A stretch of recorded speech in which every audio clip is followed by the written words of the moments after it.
Good evening, everyone, and could I first of all thank Joe Mulholland for his invitation to me to come here this afternoon. I didn't need to be asked twice. I came running because it's always a pleasure to come here. And also,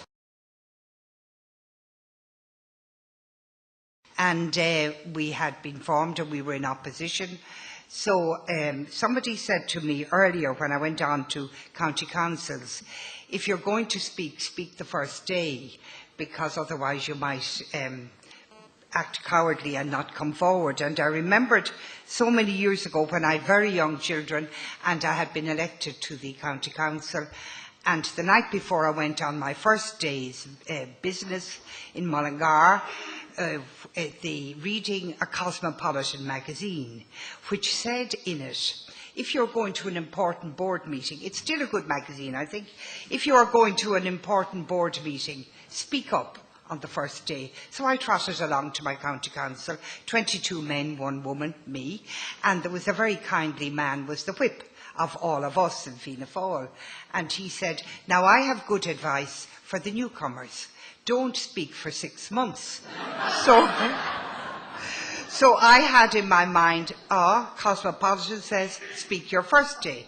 This nice man says, don't speak the first day. But anyway, I went in and my name was in front of me. I'll never forget the thrill. Councillor Mary O'Rourke. I had made it. And I looked at the agenda and number 5 item was housing. Well, after all, who doesn't know about housing? We all live in one or we've built one. So housing came along and I put up my hand, Law and Order, and the chairman said, Councillor Mary O'Rourke, to complete embarrassment from all my Fianna Fáil colleagues. And up I stood and, you know, I haven't stopped talking since.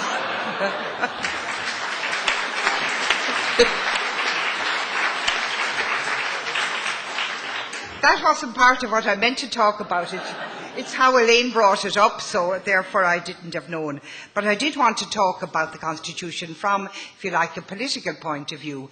I wanted to point out that one constitution one referendum endorsed by the people has never been executed or put into practice by a government of any hue, whilst we await the giving to the people of the wording on the Constitution on Children. And in the beginning of Dermot Keogh's book, on the presentation page, he has a very pithy quotation.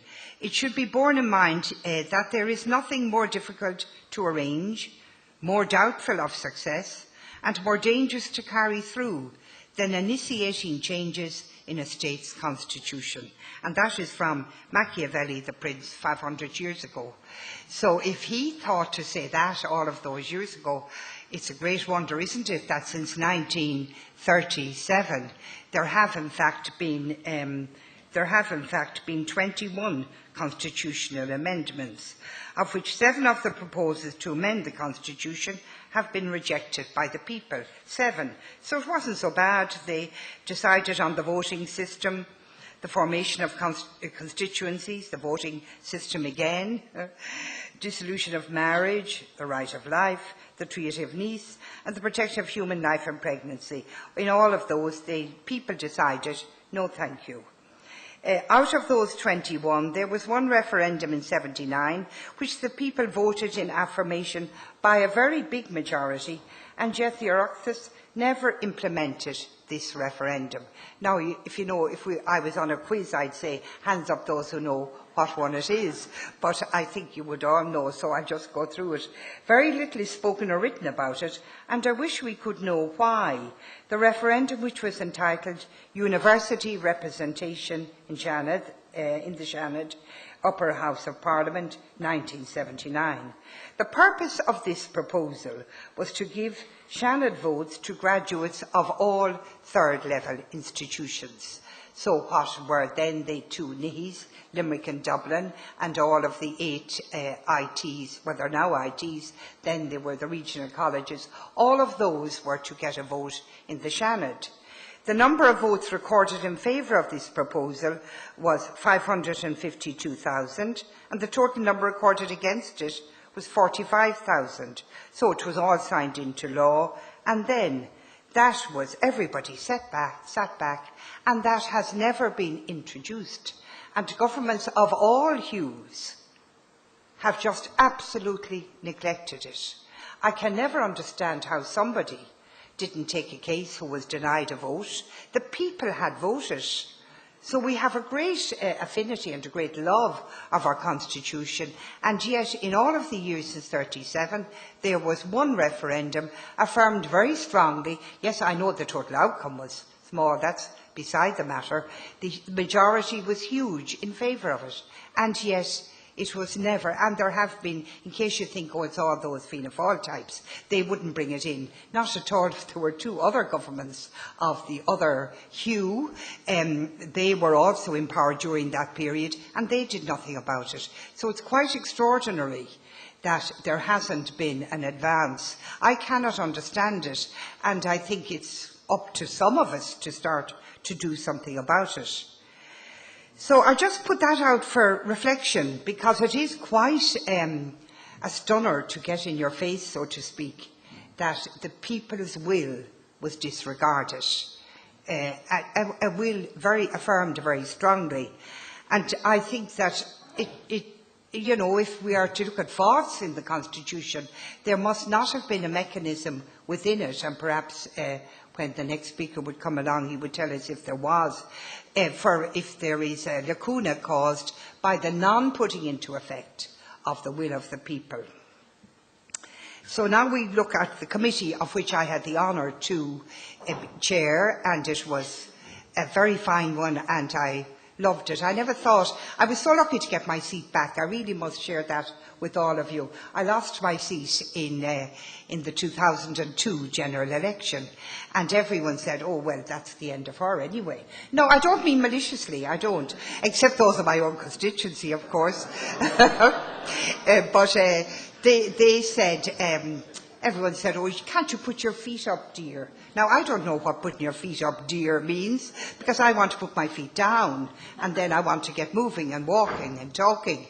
But they said, put your feet up, dear, and take it easy. And I had a wonderful 5 years in Shanna there, and I see my dear colleague and friend Michael MacDougall here, and he was a most wonderful Minister for Justice for us all, for the country, during that period. But for us it was powerful. I wanted to make something of the Seanad. I just didn't want it to go doodly-oo-dee-oo the way it always went. And he brought many of his justice bills to the Seanad first, which gave us a great status. We'd be able to say, oh, we're having that bill next week. So it gave us a great little boost, and he got great hearing and engaged in wonderful debate with the senators. The Seanad chamber is very good. You're very near everybody, much nearer now than this, just like the distance between the two rows of seats. So when you're talking, when the minister is talking, when people are talking with him, it's all very intimate and very close. And he received great courtesy, I think, always in the Seanad. He gave great courtesy back and respect, and the bills were all the better for it. So we advanced very strongly. So there came then the period in 2007, and would I, wouldn't I go on, and my two sons, we gathered in conclave, and they said, now, Ma, whatever you decide, they were great. They said, grown men, they said, whatever you decide to do, we'll back you. So that was fine, and they did, and canvassed the highways and the byways, and I got back. No feet up for me, no thank you. They were down on the ground, and I got into Dáil Éireann. And I did not want to be a minister again, let me be quite clear. I had been there, done that, had enough of it. I wanted now to be a parliamentarian, in the fullest sense of the word. I wanted to be noisy and talkative and bothersome. Not in the Lucinda Creighton style now.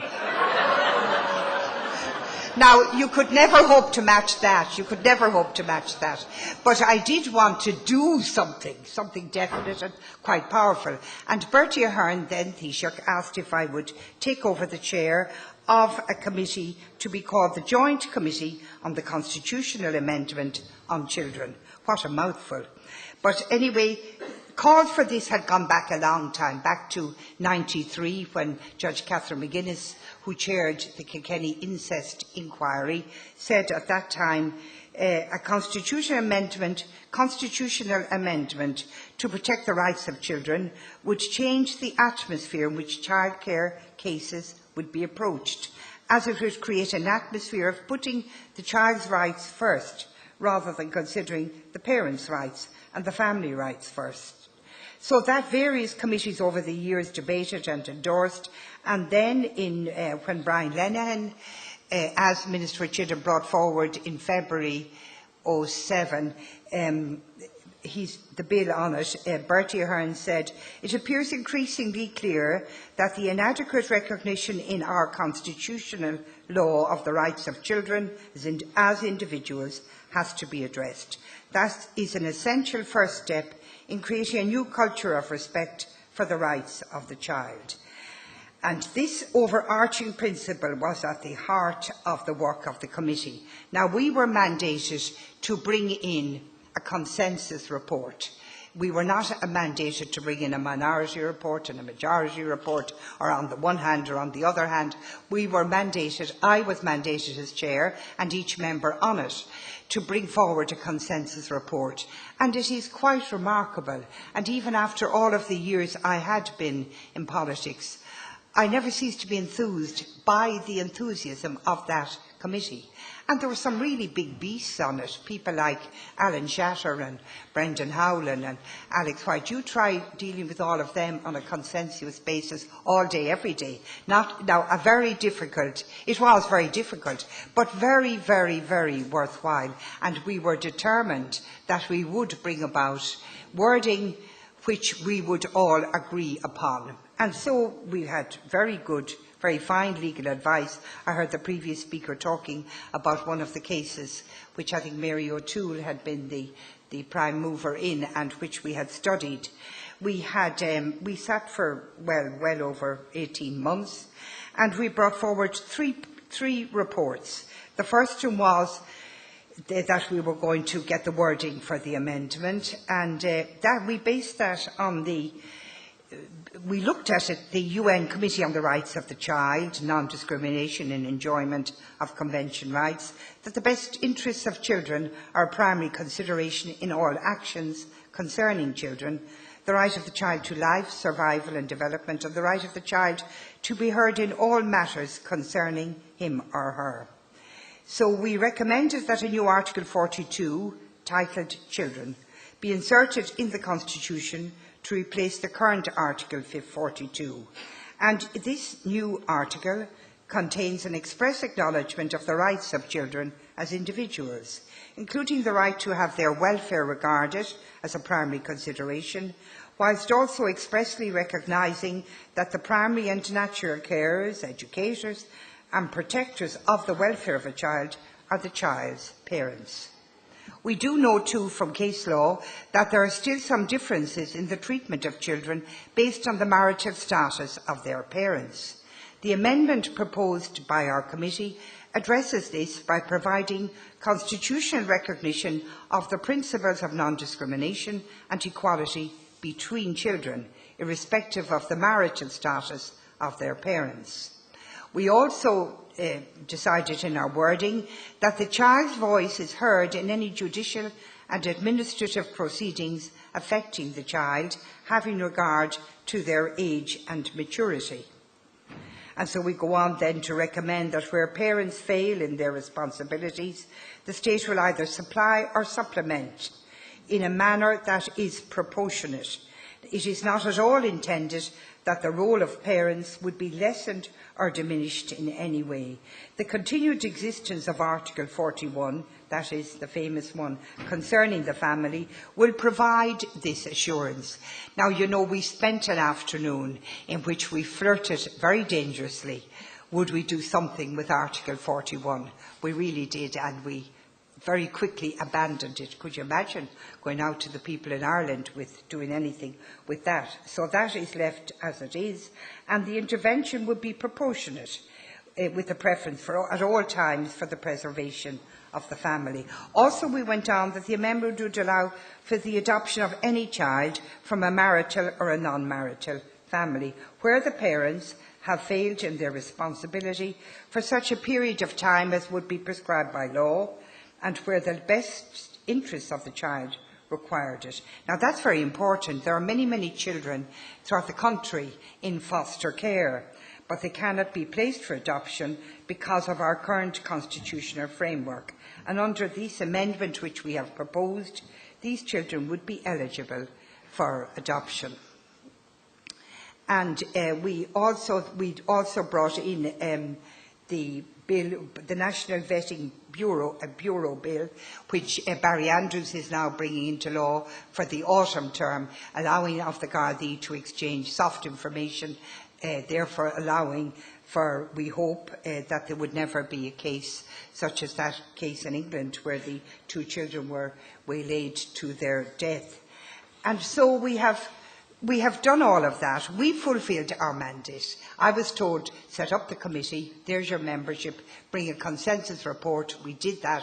We gave it to government. It was debated in the Dáil and Seanad. It went to government, and I understand it is now out with all of the ministers, and they are looking at it and deciding how much it's all going to cost. Well, I mean, it's all going to cost much more if we don't do it. And I have had various conversations with various ministers who are saying, oh but, oh but, oh but. And to my mind, there is no place for but in this matter. Now, of course, it's not a panacea, and I am always conscious that I must say this and say it most very, very definitely. This is not the panacea to remedy all the ills that befall children in our society. Far from it. But it does, I feel, now obviously I'm very partial and prejudicial in favour of it, but I do feel that it will, if it's promulgated to the people, and if the people vote for it, I do feel it will bring about a framework, such as Catherine McGuinness envisaged way back in '93. It will bring about a framework, and into that framework, the rights of children will very comfortably fit and will be, I hope, duly endorsed by the people. We cannot wait until there is another huge scandal and everyone wrings their hands and says, we must have a referendum on children's rights. I fully agree, and I've said that if passed by the people, this would not be a panacea for all of the social ills in society, but it would go a long way towards ensuring a fairer climate for children. Now, I know it would be a very tough campaign, but we have built up that consensus, and that's why I repeat again here in the Glenties to my call on the government to ensure that this proposal is put to the people as quickly as possible. I do so in the knowledge that the cross-party consensus, which we all worked very hard to bring about, will be diminished. You know, the force and the compelling force of that very quickly will die away. And this is, of course, their amendment, the wording may have to be tweaked. I don't know. I'm quite sure it will, and I'm quite sure the present Attorney General is advising the government on the matter. But it would be a referendum that when we would go out in the highways and byways with it, because it is born out of consensus, would, I hope, receive in return a measure of consensus of approval. There would be plenty, and there are already the forces gathering. I know all about it. I'm at the recipient of all those calls and letters, and I'm sure other people are too, who are on the committee. It's not a mandate for the government of any hue to go out and whip all the children away from their parents. It is not a mandate for that. The wildest reaches of imagination couldn't envisage, but it is being envisaged that that is what we have in our mind. But I strongly believe that if we don't do it now, we've lost the time. And you know the lines of Shakespeare, there is a tide in the affairs of men which, taken at the flood, leads on to fortune. And I think the tide for this referendum, for this wording now to be put to the people, is now. I do not think that it should be mired in the debate about by-elections. You know, I'm sure other Donegal people here are gasping for a new TD. I don't know. But I haven't met anyone in any of those constituencies that are gasping for a new TD. But anyway, we're led to believe they all are, and that they'll be vastly diminished if they don't get it. But I don't think the referendum on children, I think it's too important to be mired down in all that carry on, which will of necessity go on in a by-election campaign. I think it should be left solid, strong on its own. And I am very glad to have a platform, Joe, here in your lovely school, in your school of thinking and talking, to allow me to put forward my views on that. And particularly, I would like to thank you all for giving me such attention while I spoke. Thank you.